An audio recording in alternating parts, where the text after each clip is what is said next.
A verdade da fé, sem rodeios. Reflexões com Ricardo Gondim. Saudá-los esta manhã para mim já é um problema.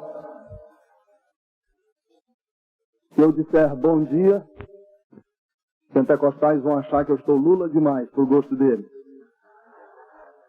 Se eu disser a paz do Senhor, os denominacionais vão achar que eu estou colorido demais por gosto deles. Então, para conciliar as duas coisas, eu queria lhe saudar esta manhã dizendo: Turma, Shalom.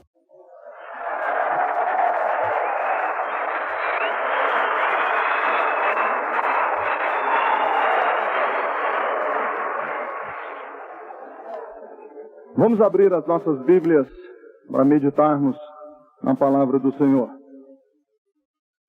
Abramos as nossas Bíblias na primeira epístola do apóstolo São Paulo a Timóteo, capítulo de número 6.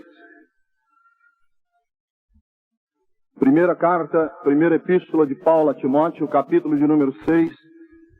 Vamos ler a partir do versículo de número 20.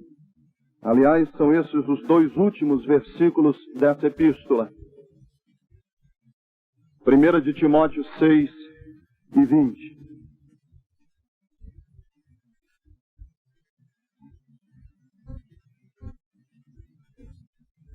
E tu, ó Timóteo, guarda o que te foi confiado, evitando os falatórios inúteis e profanos, e as contradições do saber, como falsamente lhe chamam. Pois alguns, professando-o, se desviaram da fé. A graça seja convosco. Vamos curvar as nossas cabeças em oração e pedir ao Senhor que abençoe o partir do pão do céu esta manhã. Vou pedir que a partir desse momento as pessoas que têm que andar, andem agora, para que depois da gente começar a pregar, não haja nenhum movimento desnecessário no ambiente. Vamos orar ao Senhor. Senhor, nosso Deus e Pai Celestial, nós queremos te pedir nesse instante a graça sobre a palavra que será dada. Pai, muita oração, muita expectativa, muita ansiedade inundou o nosso coração antes deste momento. Por isso nós te pedimos, Senhor, que agora seja tua obra e não do homem. Seja teu o fazer e não da vontade de nós que estamos aqui. Eu quero te pedir, ó Deus, que nós não saiamos daqui apenas desafiados. Nós precisamos sair daqui transformados. Precisamos sair deste ambiente, Senhor, com uma proposta nova. Um desafio que seja tão radical em nossas vidas, Senhor, que o nosso viver seja realmente diferente. Eu te peço, ó Deus, que tu fales ao coração de jovens que estão aqui numa encruzilhada em suas vidas. Rapazes e moças que estão atravessando dificuldades que só tu conheces, ó Deus. Eu sei que ninguém veio aqui por acaso. Que ninguém está aqui por uma mera tradição de participar de congressos, por uma mera recreação, mas nós cremos na tua soberana vontade em ter trazido a esse congresso aqueles que tu gostarias de falar. E é por isso que nós te pedimos que tu abençoes este instante, em nome de Jesus. Amém. Eu gostaria contando uma história para vocês. A história de dois rapazes. Eles eram ricos, surfistas, criados na zona sul do Rio de Janeiro. Daqueles que viveram nas ruas do Rio, que nunca tinham visto uma fazenda, jamais estiveram num sítio. Aqueles rapazes que não sabem distinguir a diferença de uma galinha de um pato, que não sabem a diferença entre uma jabuticabeira e uma laranjeira, daqueles que não sabem nada do sertão. Mas os dois entraram numa crise existencial. ficaram chateados de tanta fumaça, de tanto trânsito, de tanta poluição. Estavam já que não aguentavam mais o sufoco da grande cidade. Então eles decidiram que iam comprar um sítio. E foram para o sertão. Trocaram o XR3 conversível por uma caminhoneta picape. Uma espécie de filhos pródigo ao contrário. E foram para o sertão, compraram um pequeno lote de terra e decidiram que iam aposentar o veículo que queimava combustível e poluía o ar ambiente e que iam andar agora de charrete. Mas eles tinham um problema, eles não tinham uma mula para puxar a charrete. Então eles foram no sítio vizinho e pediram o caipira lá do sítio que vendesse para eles uma mula. Mas o caipira era daquele sertanejo que olha com o canto do olho e viu que os dois boys eram inocentes do sertão e disse: olha, eu não tenho mula para vender. E apontou assim para um montão de melão maduro que ele tinha e disse: mas eu tenho ovo de mula para vender. E os dois disseram: a gente compra. A gente põe para chocar e aí nasce uma mula que a gente adestra, a gente põe a mula do jeitão que a gente quer que ela fique. E ele vendeu o ovo de mula para os dois e os dois pegaram o ovo de mula, que era um melão madurinho, douradinho, e com o máximo de cuidado colocaram atrás da picape, da caminhoneta que eles tinham comprado e foram de volta para o sítio deles. Mas eles não estavam acostumados a dirigir nas estradas do sertão e bateram numa lombada e o ovo de mula, que era o melão, voou e espatifou-se no chão. E eles nem viram o ovo de mula se espatifar, ainda andaram mais uns 15 quilômetros e quando olharam para trás o ovo não estava mais lá. Vamos voltar a pegar o nosso ovo, que custou caro. E quando eles chegaram lá, o melão estava espatifado e um coelho estava comendo o melão. Coelho das orelhas grandes e longas. E eles disseram: a mula nasceu! E um disse para o outro: vamos pegar nossa mula. E eles saíram correndo atrás da mula, correndo, e o coelho corria cada vez mais, e eles corriam cada vez mais. E depois de eles correrem, mato adentro, atrás daquele coelho, pensando que era uma mula, um caiu morto de cansado no chão e disse para o outro: eu não aguento mais. O outro disse: eu aguento. O problema é que eu não quero uma mula rápida como essa para puxar nossa charrete.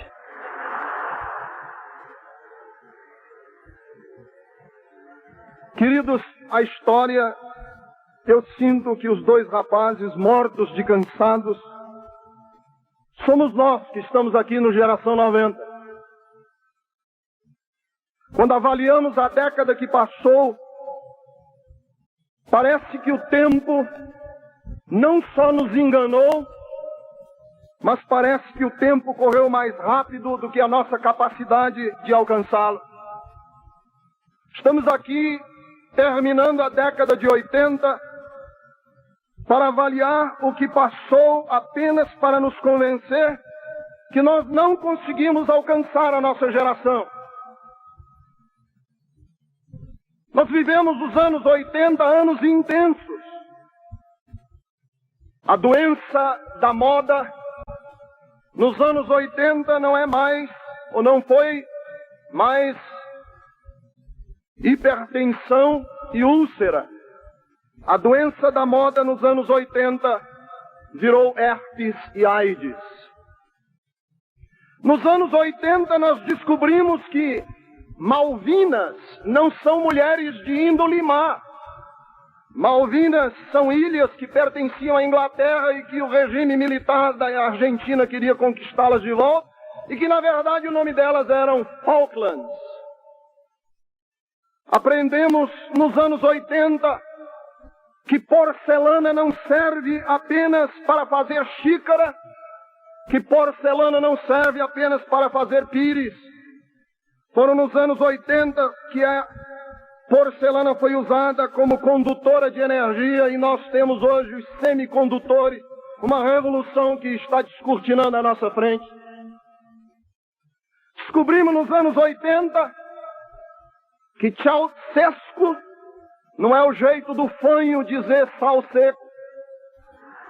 Ceausescu era o ditador da Romênia que nós nem sabíamos que existia. Descobrimos nos anos 80 que raio laser não serve só para fazer armas de guerra, que o raio laser aposentou os nossos sistemas de som, porque hoje tem o Compact Disc, que tornou os nossos mais sofisticados sistemas de som peças de museu. Descobrimos nos anos 80, que Deus ainda derruba muro, porque derrubaram de Berlim e ainda fizeram carnaval em cima dele. Descobrimos nos anos 80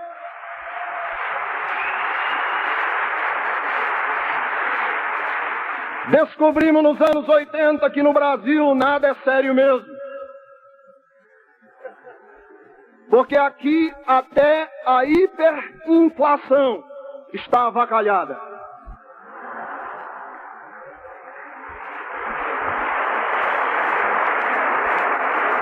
Queridos, a história parece experimentar ciclos.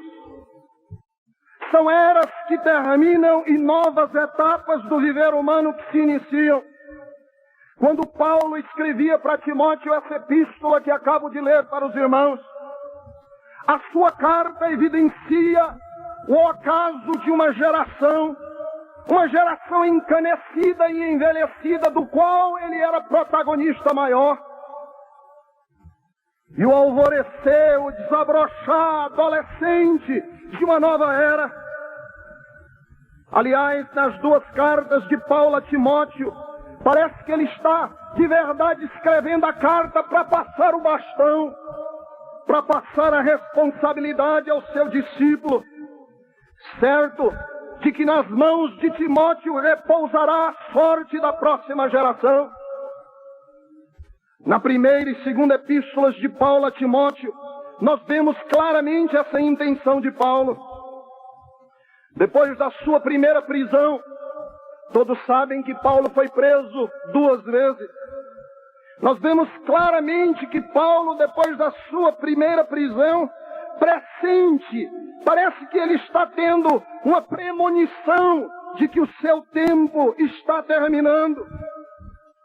Aí Paulo empreende a sua sonhada viagem à Espanha. Mas é realmente o fim. Nada de concreto acontece no ministério de Paulo na Espanha. Aí é que ele começa, depois da sua viagem à Espanha, é que Paulo começa a passada de incumbências. Ele encarrega Tito da ilha de Creto e diz: Tito, toma conta da ilha de Creto. Depois, ele entrega a igreja de Éfeso nas mãos de Timóteo. Sobe ao norte, indo para Macedônia. Em Filipos, ele permaneceu algum tempo, e foi aí que ele escreveu a primeira epístola de Paulo a Timóteo. Daí em diante não há mais tempo para Paulo. Daí em diante, ele só passa o inverno em Nicópolis, chama de volta João Marcos e manda a carta de Tito pelas mãos de Zenas e de Apolo. E quando nós lemos a segunda carta de Paulo a Timóteo, ele já está se despedindo, porque ele está preso a segunda vez, apenas aguardando a sua execução por decapitação. Nas duas cartas de Paulo a Timóteo há muitos conselhos, muitas admoestações. Meus queridos, eu sinto que essa geração 90 está no limiar de uma nova era. Hoje aqui há uma passada de bastão. Eu sinto que essa geração 90 é o ocaso de uma geração e o desabrochar de uma nova geração que vai repousar em suas mãos. É por isso que eu gostaria de resumir, de condensar os conselhos de Paulo a Timóteo em apenas 4. se me dessem a oportunidade de falar sobre as 2 cartas de Paulo a Timóteo, eu falaria sobre muitas admoestações, mas não temos tempo e nós precisamos nos resumir aos 4 principais conselhos, porque se nós sairmos do Geração 90 com esses 4 conselhos de Paulo a Timóteo devidamente arraigados, enraizados na nossa vida, eu tenho certeza que nós vamos construir uma igreja no século XX diferente da igreja no século XXI, diferente da igreja que experimentamos no século XX. Lembrem-se que nós vamos experimentar a última década do século e a última década de um milênio. Paulo chama Timóteo e diz alguns conselhos a ele. E ele diz: Paulo diz a Timóteo: Timóteo, meu filho, se você quiser mudar, transformar a sua geração, é preciso, em primeiro lugar, vejam nas suas Bíblias, 1 de Timóteo 1:5. Se você, Timóteo, quiser transformar a sua geração, transformar o seu mundo, é preciso que, em primeiro lugar, você, Timóteo, transborde em amor. Timóteo 1:5. Ora, o intuito da presente admoestação visa o amor. O amor que procede de coração puro e de uma consciência boa e de fé sem hipocrisia. Há uma tensão, há um nó teológico, um nó prático na cabeça dos cristãos hoje, sobre qual é o mais importante, se é a fé, se é a verdade ou se é o amor. Muitas vezes não sabemos qual é o mais importante. Desde a Reforma Protestante, a verdade tem alcançado em nossas igrejas uma primazia sobre o amor. Mas a praxis fundamental da religião é o amor e não a verdade. Eu sei que o amor sem a verdade tende a degenerar em libertinagem. Eu sei que o amor sem fé degenera em imobilismo. Mas o amor deve vir primeiro. E a razão pela qual nós temos um evangelho que é antipático, a razão pela qual nosso evangelho é antipático a essa geração, é porque nós temos dado primazia à verdade e não ao amor. Meus queridos, a verdade sem amor tende a discriminar, pois a verdade só vê o certo e o errado. A verdade só vê o afinado e o desafinado. A verdade só vê o bem e o mal. A verdade só vê o falso e o verdadeiro. A verdade discute, julga e valoriza. Mas a verdade não tem espaço para misericórdia. A verdade sem amor não tem espaço para longanimidade. A verdade sem amor não tem espaço para o afago. E esta geração está sedenta de afago. Preocupa-me que sem a prática, sem o adensamento deste amor, sem a concretização prática do amor na igreja, estamos mutilando pelo coração a própria mensagem de Jesus e estamos desnaturando a missão precípua da igreja. Preocupa-me, fico preocupado às vezes de ver que as grandes denominações, aliás, a própria igreja, a própria história do cristianismo e da igreja, tem se reunido em grandes concílios para discutir a cristologia. A igreja já reuniu em grandes concílios que duraram anos e anos para discutir a soteriologia, ou seja, a doutrina da salvação. A igreja já discutiu muito sobre a bibliologia.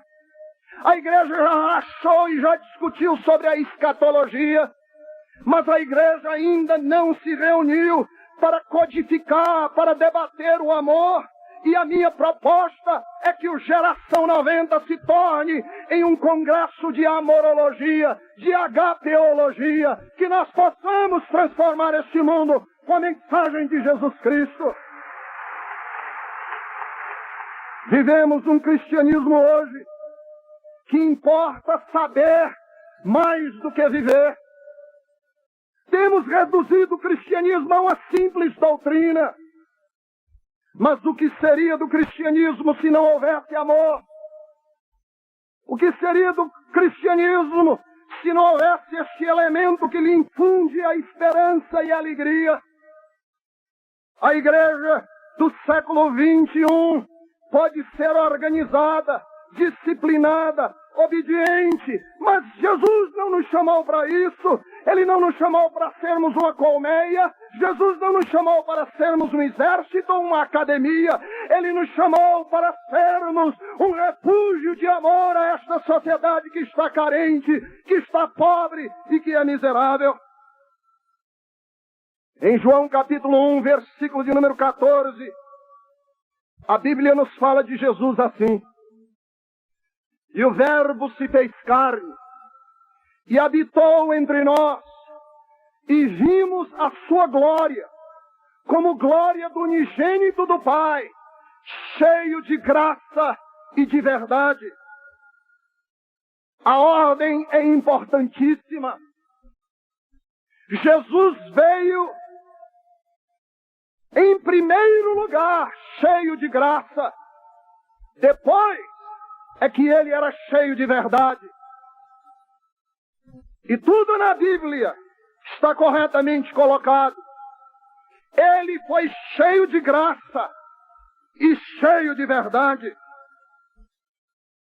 Por que que Jesus foi cheio de graça? Primeiro, por que que vem em primeiro lugar? Porque Jesus estava disposto não só a se contradizer, mas Jesus contradisse a lei, contradisse os costumes e contradisse as pessoas que estavam ao seu redor, em nome do amor. Quando trouxeram a mulher adúltera à presença de Jesus, a lei de Moisés mandava que ela fosse apedrejada. Mas Jesus viu naquela mulher, eu não sei o quê, que ele desafiou os fariseus e disse: aquele que estiver sem pecado, seja o primeiro a tirar a primeira pedra. O amor foi maior do que a lei. Quando Jesus atendeu a mulher Cirofenícia, aquela mulher que aproximou-se dele e disse: Senhor, a minha filha está doente, a minha filha jaz atormentada. Jesus se contradisse a ele próprio, porque ele já tinha dito que os seus discípulos não fossem à casa, que eles não fossem à casa dos gentios, e ele próprio tinha dito àquela mulher que ele tinha vindo aos seus e não a eles, aos gentios. E Jesus disse àquela mulher: mulher, não é lícito tirar o pão da mesa e dar aos cachorrinhos. Mas aquela mulher usou um argumento que quebrou, despedaçou o coração de Jesus. Ela disse: Senhor, mas até os cachorrinhos comem do pão, das migalhas que caem da mesa dos filhos. E Jesus atendeu o coração daquela mulher. Quando Jesus curou um homem no sábado, que estava com a mão mirrada, ele estava contradizendo a lei dos costumes dos judeus. Quando ele curou filho de um homem que estava endemoninhado, o homem aproximou-se de Jesus e disse: Senhor, meu filho está endemoniado. E Jesus lançou uma cláusula que para nós é inegociável. Jesus lançou uma cláusula que dizia assim: tudo é possível ao que crê. Mas o homem, na sua desgraça e na sua miséria, lançou-se aos pés de Jesus e disse: Senhor, Ajuda-me na minha incredulidade. E Jesus negociou até este elemento que para nós evangélicos é inegociável, o do crer. E Jesus curou aquele homem, ao filho daquele homem, porque ele viu no amor algo que era superior, mais poderoso e mais forte. Meus queridos, sem amor, a nossa fé é morta. Sem amor, os dons espirituais são sem nenhum efeito. Porque sem amor, o dom de língua se torna como símbolo que tine. Sem amor, o dom de profecia se torna em necromância. Sem amor, os dons de curar se tornam em charlatanismo. Sem amor, os dons de discernimento de espírito se tornam adivinhação. Sem amor, a operação de milagres se torna sensacionalismo. Sem amor, a nossa tradição vira tradicionalismo. Sem amor, a nossa teologia vira dogmatismo. Sem amor, a nossa moral descamba para o pieguismo. E sem amor, a nossa evangelização não passa de proselitismo.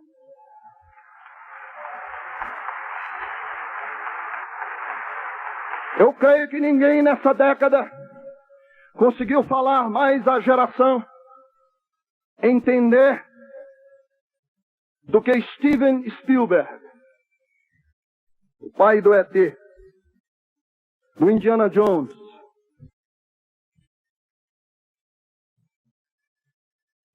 Spielberg falou à nossa geração, comunicou à nossa geração. E Steven Spielberg fez um filme, O Império do Sol. O Império do Sol, vou tirar essa mosquinha daqui. O Império do Sol é a história de um menino abastado, rico, que vive com seus pais em Xangai, na China. Durante a Segunda Guerra Mundial, e a China está sendo invadida pelo Japão. O menino no carro de luxo anda pelas ruas da cidade, olhando de dentro do carro a miséria do povo na rua. Isso é um retrato perfeito do jovem que viveu nos anos dos yuppies, da era de Ronald Reagan. Abastados, ricos, da classe média dentro de um carro com os vidros fechados, vendo a miséria passar na rua. Mas eis que acontece uma tragédia, a China invade, o Japão invade a China. E esse menino, na idade pré-adolescente, se vê no tumulto de uma grande cidade, tendo que optar entre a segurança da mão de sua mãe e o aviãozinho que ele deixou cair no chão. Nós temos que fazer essa opção todos os dias, entre a mão que nos segura e os brinquedos que nos entretêm, nos divertem.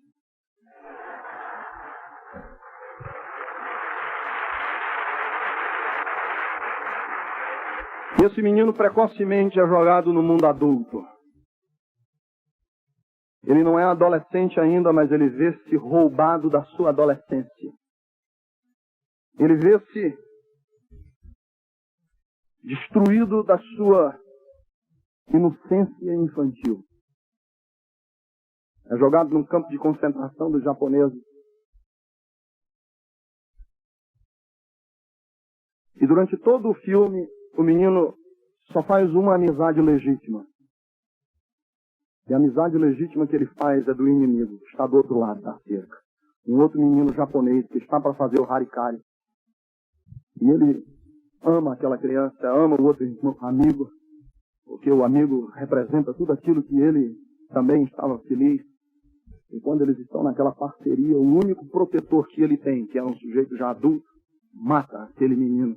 E o sangue corre pela espada e vem até a maçã que ele está para comer.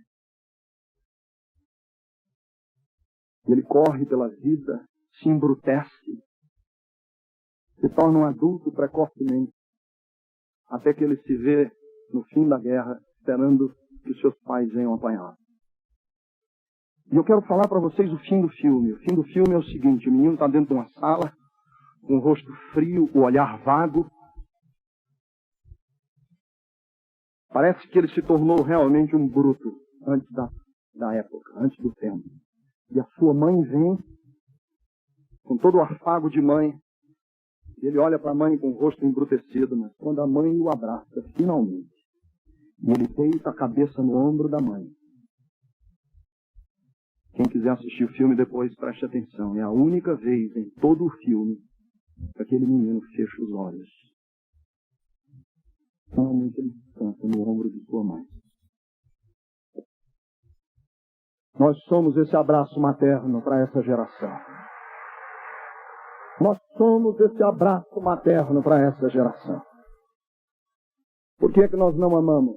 Deixa eu dizer resumidamente. Primeiro, porque nós entendemos o amor erradamente. Amor para nós é um conceito. Um conceito que nós fizemos dele apenas uma teologia a mais. Você sabe uma coisa que eu estou assim por aqui, de não quero mais ouvir de jeito nenhum? É pregador vir me falar que amor é eros, agape, torase, parece até o nome do Valdir Tornago, parece Tornago. E a gente fica fazendo essa dissecação do amor, e o amor se torna, meu irmão, eu amo você com amor, que leu. Agora você é o agape. Você sabe que na cabeça nossa, isso não entra mais. Amor, para nós não pode ser esse conceito. Eu acho que dentro da igreja nós temos que acabar com esses conceitos, esse tipo de conceito. Andou um livro aí pelas igrejas numa época, era aquele livro Temperamento Controlado pelo Espírito. Aí dizia no temperamento de cada um, você é sanguíneo, o outro você é fleumático, você sei lá, colérico. E lá na nossa igreja andou esse livro de mão em mão e todo mundo estava catalogando todo mundo. Um olhava para o outro e dizia, fleumático. O outro dizia, colérico. E um dia um rapazinho chegou para mim e disse, pastor, eu estive analisando o pastor. Eu senti que o senhor é fleumático. Eu digo, é porque você ainda não viu brigando com a minha mulher. Sou colérico. Nós temos que acabar com esses departamentos do amor. Amar não é isso. Não é ensinado eros do fileu, disso, daquilo, outro. Amar é algo mais do que isso. E que ficarmos brincando com conceitos que não redundam e que não trazem proveito nenhum para nós. O outro problema básico que nós temos com o amor na igreja é conceitual. Do ambiente. O ambiente, para nós, é o que faz amar ou não. Então a gente canta aquele canto que diz, amados, amemos uns aos outros. Aí o ambiente fica bem meloso. Ô, irmão, tanto amor aqui, né? Tanto amor. Abraça um ao outro, vamos lá, um abracinho. Um dia desses nós fizemos isso na igreja. Um amigo meu, pastor do ministério, também já estava chateado com esse negócio de abraço que não dá em nada. Quando eu dei um abraço para ele, disse, rapaz, arranja 500 pau aí para mim. Sabe por quê, irmão? Porque a gente abraça e a gente não está nem ligando para o irmão que a gente abraça, que está passando fome.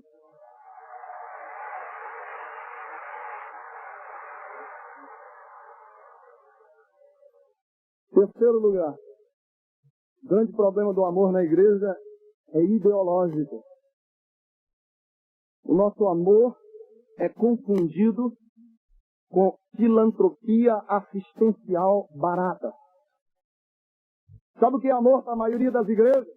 É no Natal arranjar um baú de roupa velha e distribuir nos orfanatos e nas creches. Sabe o que é amor na maioria das igrejas?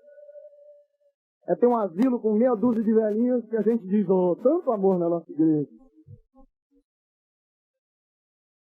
É daquele tipo de serviço social que se desenvolveu durante o período da ditadura. Serviço social assistencialista e barato. E eu digo sempre que serviço social é Judas Iscariote, que foi o que se preocupou com os pobres dessa maneira. Nós precisamos desenvolver amor na igreja, não como assistência social, barata e filantrópica, mas com uma nova pregação de justiça social que nos desafie a buscar nas estruturas que são iníquas e perversas uma mudança que altere a sorte de milhões de pessoas que estão ao nosso redor e que nós estamos encastelados no nosso próprio sistema que nos favorece e deixamos de lado a sorte da nossa nação nas mãos de meia dúzia de uma elite que controla e que dá o tom político que muitos de nós não concordamos. Como desenvolver amor dentro da igreja? Primeiro, precisamos nos arrepender. E isso eu lhes conclamo que o Geração 90 seja essa chamada de arrependimento. Segundo, nós precisamos vivenciar um outro lado da vida. Jovens, comecem a viver o outro lado do drama humano que vocês não estão acostumados. Visite a Santa Casa de Misericórdia no setor de indigentes dos cancerosos terminais. Passe uma semana numa favela. Eu acho que nós precisamos sujar um pouco os nossos pés, nós precisamos chorar a sorte de milhões de pessoas que nos rodeiam e que nós estamos insensíveis à necessidade desse povo. Terceiro lugar, nós precisamos nos engajar. Precisamos nos engajar. Mas agora, foi só o primeiro ponto, vamos para o segundo. Paulo chama Timóteo e diz: Timóteo, é preciso que você se comprometa se quiser mudar a sua geração.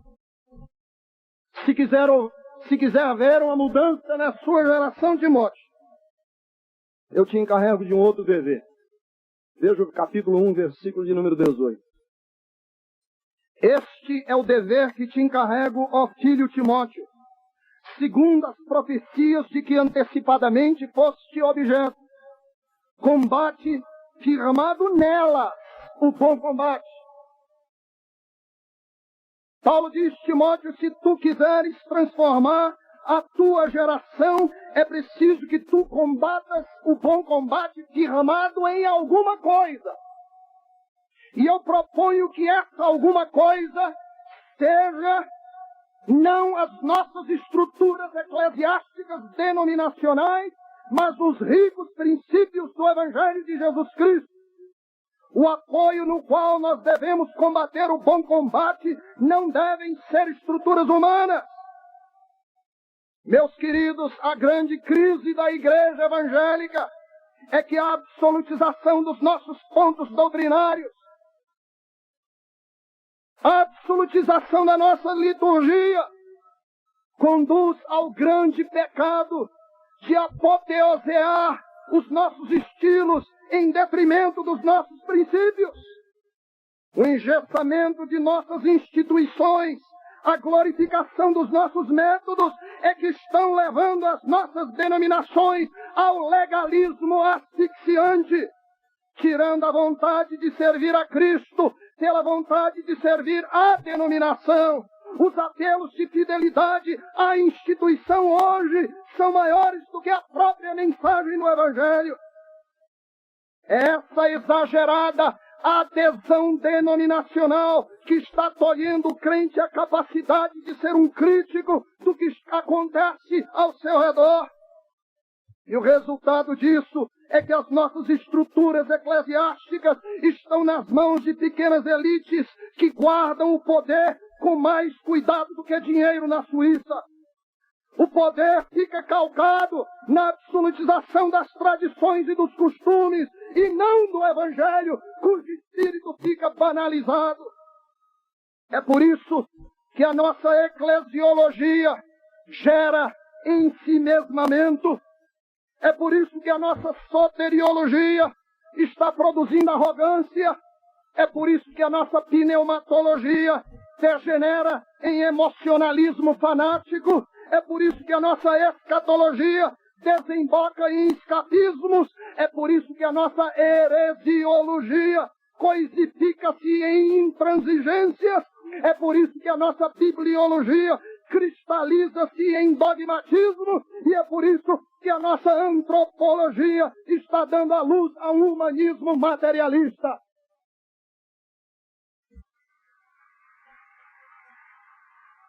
nasce também o grande perigo da denominação entender-se como exclusiva portadora da salvação para os homens.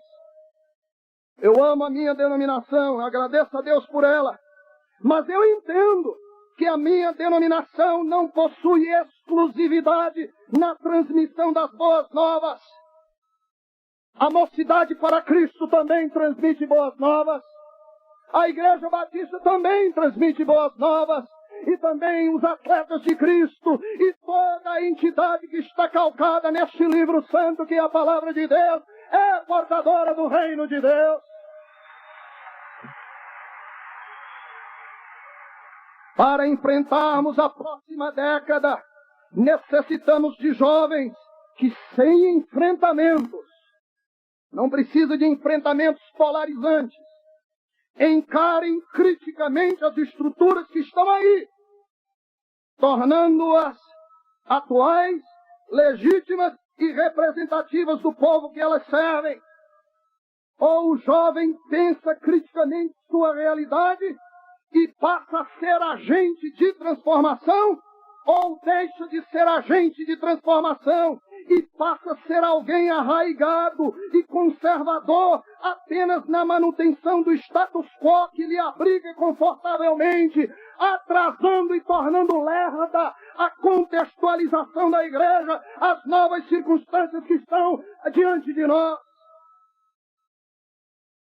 Em 1968, foi um ano decisivo na história. E um livro que se tornou best-seller na lista dos best-sellers da revista Veja por mais de um ano. Foi o livro 1968, o ano que não terminou. Zuenir Ventura, um jornalista, retrata o que aconteceu no período antes e depois do AI-5. Eu gostaria de roubar dele uma expressão que ele usa no livro. Diz que eles estavam todos sendo presos, os intelectuais, a elite pensante daquela época. Estavam todos presos. E ele está preso numa cela lá no Rio de Janeiro. E um coronel daqueles bem duro chega para um amigo dele, que era professor da Universidade do Rio de Janeiro, cabeça 1000 por hora, e diz: você vai ser responsável por limpar a cela. E o amigo pensa que ele vai limpar a cela com uma vassoura e um rodo. E quando ele começa a pegar o vassoura e o rodo, o coronel diz: não, você vai limpar a cela com a língua. E põe o intelectual de 4 pés num pano com a língua. E ele começa a chorar e a se desesperar com aquela situação de humilhação. E Zuenir Ventura diz que um dos amigos pegou e disse assim: faça, não se preocupe, que esse coronel vai sair na urina da história. Irmãos, se nós não abrirmos os nossos olhos para as estruturas eclesiásticas que estão aí, a nossa geração também vai sair na urina da história.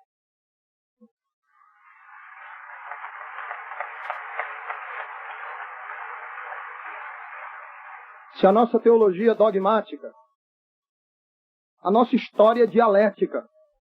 Deixa eu explicar para vocês. A nossa teologia é a doutrina dos apóstolos, é dogmática. Mas a nossa história, ela causa tensões, rupturas, brechas. Andar junto causa dissensão, questionamento. Há rupturas no nosso caminhar. Mas estas rupturas são sempre recicladas em uma nova síntese. Quando abre-se uma brecha, brota algo novo. Deixa eu explicar mais. Falou-se muito mal dos pentecostais. O movimento causou brecha. Mas hoje, estamos aqui juntos. Quem é que sabe quem é pentecostal e quem não é? Está nascendo algo novo. Os denominacionais foram malhados pelos pentecostais.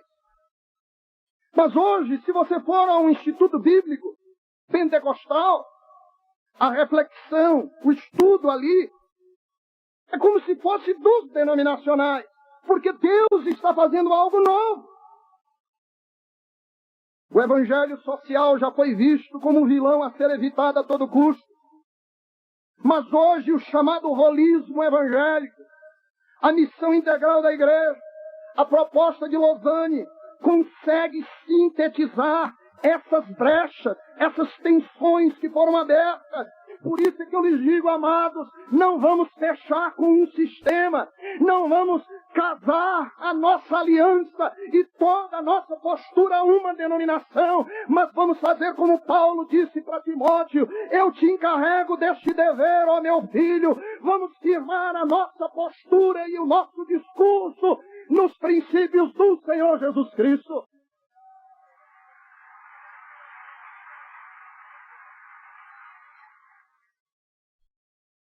Terceiro lugar, Paulo chama Timóteo e diz: Timóteo, eu ainda tenho uma coisa para te dizer. Timóteo, se tu queres transformar a tua geração, capítulo 2, versículo de número 1, é preciso, Timóteo, que você assuma um compromisso com a oração. Se queremos ter efeito causal no que há de vir, nós temos que fazê-lo de joelhos. 1 de Timóteo 2:1. Antes de tudo, pois, exorto que se use a prática de súplicas, orações, intercessões, ações de graças em favor de todos os homens.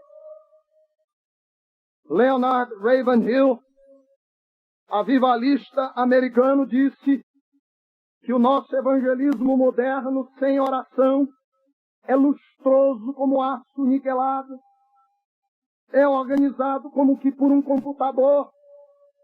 O nosso evangelismo está sendo dimensionado pelo marketing, mas o nosso evangelismo é tão eficaz hoje como a história do louco que queria derreter um iceberg com um palito de fósforo. Falta oração à igreja. Falta a piedade que moveu a história passada. Vivemos um cristianismo hoje de pouca oração. Parece-me que a forma hoje vale mais do que o conteúdo. O estrelismo está substituindo o caráter. O talento vale mais do que a piedade. Eu vejo grupos musicais cujos membros têm uma vida porca, suja, mas eles tocam bem, pastor. Então deixa. Já vi pregadores que sabem a boa dose da homilética, mas não têm uma vida no altar, na presença de Deus. Mas ele sabe raciocinar bem, pastor, então deixa ele pregar.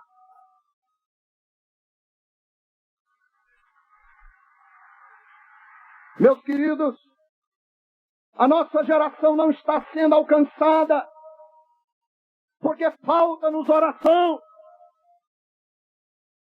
Falta-nos o exercício da oração. O exercício da meditação já está perdido. E eu temo que nós percamos também o da oração. O que faz o peixe sofrer não é a areia, mas é a proximidade da água. E ele não consegue alcançar na beira da praia. O que faz o prisioneiro sofrer não é a cela carcerária, mas é o vento fresco que sopra dentro da sua cela que fala a ele da liberdade. O que faz o pássaro sofrer não é a gaiola, mas é a proximidade do espaço livre que está tão perto dele. O que faz o doente sofrer não é o leito, mas é a memória da saúde que ele perdeu. O que faz o meu coração sofrer é saber que nós podemos transformar a nossa geração. Está tão perto, está tão ao alcance das nossas mãos, mas nós não conseguimos, por absoluta falta falta de poder, por absoluta falta de autoridade espiritual. A decepção dos grandes evangelistas que caíram nos Estados Unidos e que foram a vergonha dos anos 80. Caíram em total fracasso. Sabe por quê? Porque eles substituíram a oração pelo talento. Substituíram a dependência de Deus por dinheiro. E aí o culto virou espetáculo. As pessoas foram trocadas pelas multidões. E o sucesso tomou o lugar do triunfo e da vitória em Cristo Jesus o Senhor. Jovem, nada substitui a oração. Absolutamente nada. E M. Bounds falou o seguinte sobre a oração. Muita oração, muito poder. Pouca oração, pouco poder. Nenhuma oração, nenhum poder. Outro filme nos anos 80 que fez muito sucesso foi Mississippi em Chamas, estrelado por Gene Hackman. Gene Hackman, vocês estão pensando que eu gosto de filme, né? Eu gosto. Gene Hackman é agente do FBI e ele foi chamado para desvendar no sul dos Estados Unidos a morte de alguns rapazes que eram militantes de uma entidade civil que lutava pela liberdade dos negros nos Estados Unidos. E eles foram trágica e brutalmente assassinados. Tiros a queima-roupa, os 4 rapazes. E aí eles dois, quixotescamente, estão como que lutando contra os moinhos do sul dos Estados Unidos. Toda a sociedade contra eles. Sociedade repressiva, preconceituosa, quer acabar com aqueles dois e tirar o FBI de lá, para que não seja desvendado o mistério da morte dos 4 rapazes. E o auxiliar do Gene Hackman é um sujeito tímido, mas é um sujeito de muito peito, de muita raça. E o Gene Hackman é aquele sujeito muito, vai acontecer e tal, mas quando o Gene Hackman se vê naquela situação, ele se sente fraco. E ele propõe ao amigo dele que é tímido, diz, vamos embora. Não vai dar não, a gente vai abrir, vamos abrir da briga, vamos embora. Vamos pedir água. E o amigo diz, não vamos, e ele vamos, e não vamos, e os dois começam a brincar, e um dá um murro na cara do outro. E o amigo do Gene Hackman pega ele assim e diz, nós vamos conseguir. E o Gene Hackman diz, não vamos. E eles ficam naquele bate-boca um pro outro. Vai, não vai, vai. E quando eles estão naquele bate-boca, naquela tensão do ar, o sujeito pega assim o Gene Hackman pelas pitacas da camisa, encosta ele no carro assim e diz, eu lhe garanto que nós vamos conseguir. Primeiro por isso, aí ele mete aqui na mão do bolso e tira a insígnia do FBI e diz, eu tenho a autoridade para fazer. Depois ele diz, e em segundo lugar eu tenho feito. Querido, se nós queremos alcançar essa geração, nós já temos autoridade. Está aqui, o livro. Falta-nos peito, falta-nos raça, falta-nos coragem. E para alcançarmos essa coragem de joelho em terra, o Senhor nos reveste do poder do alto e nos faz vitoriosos e triunfantes, como Paulo disse a Timóteo, combate, pois, comigo o bom combate como soldado da cruz de Cristo. Nossa pregação, em último lugar, precisa se adensar. Precisa se tornar concreta, se encorpar. Deixar de ser palavras e se tornar vida. Veja o que é que Paulo diz para Timóteo. 1 de Timóteo 1, 6 e 11. Paulo diz assim para Timóteo, no último capítulo, 6, versículo 11. Tu, porém, ó homem de Deus, foge destas coisas, antes segue a justiça, a piedade, a fé, o amor, a constância e a mansidão. Nossa pregação precisa se encorpar. A pregação do homem de Deus é o espessamento das suas ideias.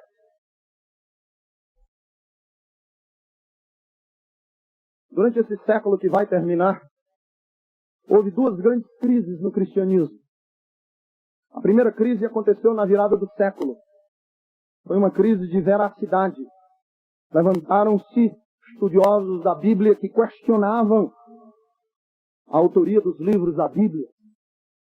Suspeitou-se do cânon sagrado. Datas foram corrigidas. A crise na virada dos anos de 1800 para 1900 era crise de veracidade, porque a doutrina da justificação foi substituída pelo universalismo.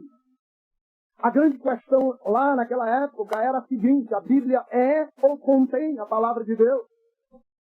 Era uma crise de veracidade. Eles queriam saber se era verdade mesmo, se o livro era de verdade, se Jesus era histórico ou era mito, se o que aconteceu era tradição, ideia ou se tinha acontecido de verdade. Essa foi a crise dos anos de 1800. Mas hoje, a crise do cristianismo não é mais de veracidade. A grande crise do cristianismo na virada do século XXI é uma crise de credibilidade. Eles dizem assim: você vai pregar o evangelho para uma pessoa, a discussão nos seminários é a seguinte: eu sei que é verdade, eu sei que isso tudo é verdade, mas será que funciona mesmo? Será que dá certo? Porque nós elegemos alguns políticos e não deu certo.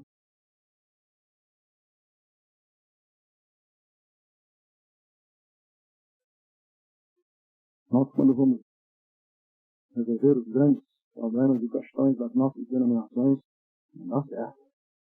Não dá certo no funcionamento da igreja, porque crente briga com crente por causa do local onde vai estacionar.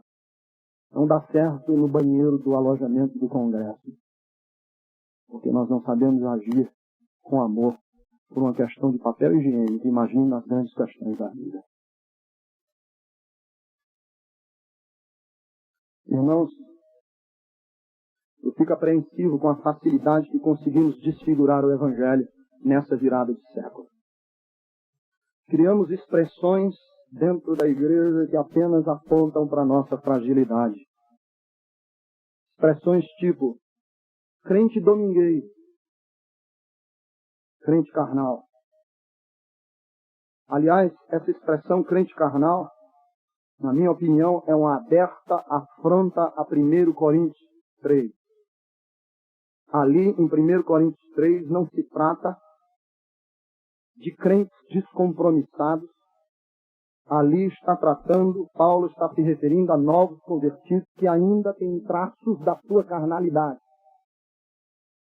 Paulo não está falando em 1 Coríntios 3, quando ele fala de crentes carnais, daqueles que sabem papagaiar os catecismos das suas igrejas, mas que não têm compromisso com Jesus, que não levam Deus a sério e nada sabem do senhorio de Cristo.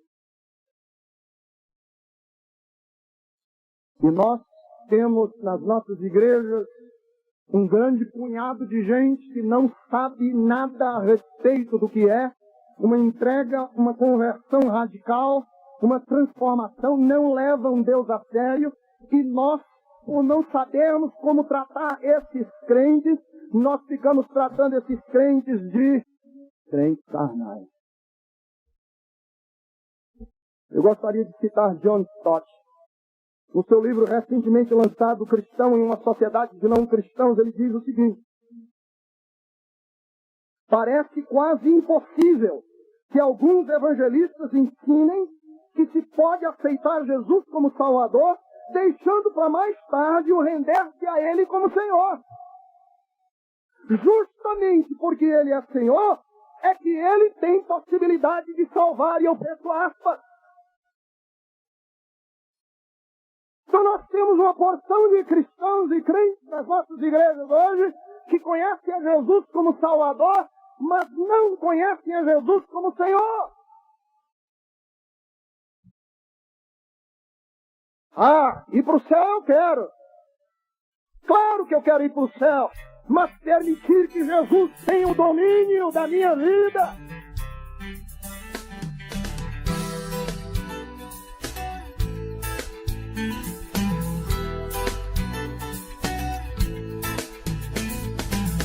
Passam os dias, as horas passam depressa bem diante dos seus olhos. Você diz, tenho que zoar, curtir, aproveitar a vida. Tenho todo o tempo do mundo, todo o tempo do mundo. Será? Ninguém sabe o dia ou hora, nem nunca saberá. Pense bem, quanto tempo você tem, quanto tempo você tem? Será que você sabe quanto dura a vida? Isso não dá pra dizer, ninguém saberá. Quanto tempo você tem, quanto tempo você tem? Tem que aproveitar o dom pra fazer o bem. Quanto tempo você tem? Quanto tempo você tem? Faça o melhor, faça o que puder com a vida que Deus lhe deu. O seu tempo é um talento, um dom, tem que fazer render. Tempo para servir a Deus, para ajudar o irmão.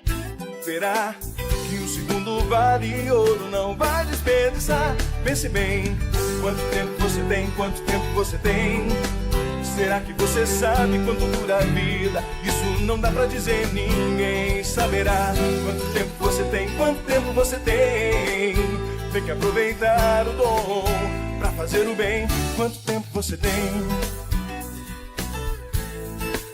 Quanto tempo você tem?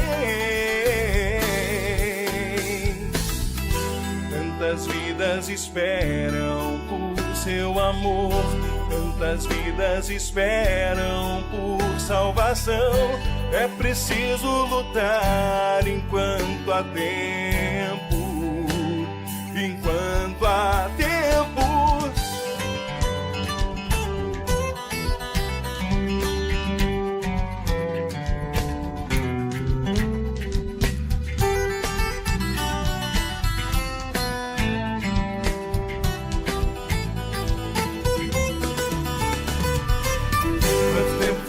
Quanto tempo você tem?